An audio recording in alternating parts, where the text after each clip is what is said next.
Part 56. A Brotherly Bond. The Prophet instated a pact called Mu'aka, which bound each Ansari to a Muhajir to further instill ties of brotherhood. The Ansar were already very hospitable and welcoming to their Meccan brothers. The Quran states, "As for those who had settled in the city and embraced the faith before the arrival of the emigrants, they love whoever emigrates to them, never having a desire in their hearts for whatever is given to the emigrants. They give them preference over themselves, even though they may be in need. And whoever is saved from the selfishness of their own souls, it is they who are truly successful." Surah 59, verse 9. It is even reported that when the Muhajirun arrived in Medina, the Ansar said to the Prophet, "O Messenger of Allah, we shall give half our lands to the Muhajirun." The Prophet made dua for them, but kindly refused such a generous offer. Instead, he suggested that the Muhajirun work for their share of the land. Despite their generosity, the Prophet wanted to impress upon them ties of brotherhood that only the likes of Islam could inspire. A paired Ansari and Muhajir were considered brothers by law, even in rights of inheritance. The most famous story of Mu'aka is the bond between the Muhajir, Abdur Rahman ibn Auf, and the Ansari Sa'd ibn al-Rabi. Sa'd, a successful businessman, brought Abdur Rahman to his house and said, "I am the richest of the Ansar, and I will give you half of all of my money.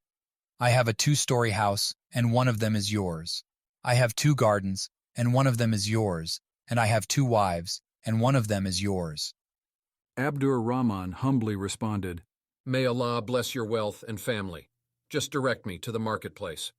Abdur Rahman ibn Auf then bought and sold items day by day until one day the Prophet saw him dressed up and perfumed.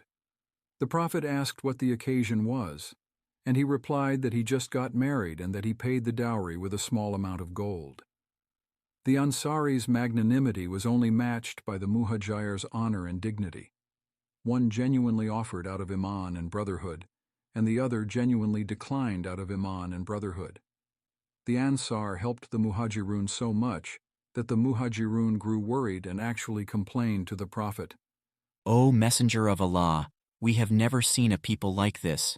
They share equally with us in times of difficulty, and are generous with us in times of need. They have taken care of our needs and have allowed us to share in times of good, so much so that we are worried that they will take our reward in the hereafter." The Prophet replied, "They will not take your reward as long as you praise them and make dua for them."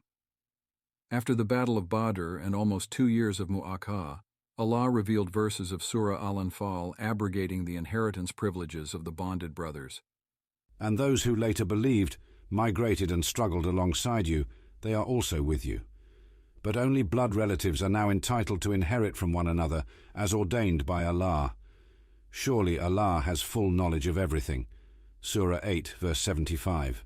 However, the Mu'aka continued for many more years, even after the conquest of Mecca. Those who accepted Islam after the conquest were paired with Ansar, and the practice did not stop. It can therefore be said that this is a forgotten sunnah that should be practiced in all times and places, including our own.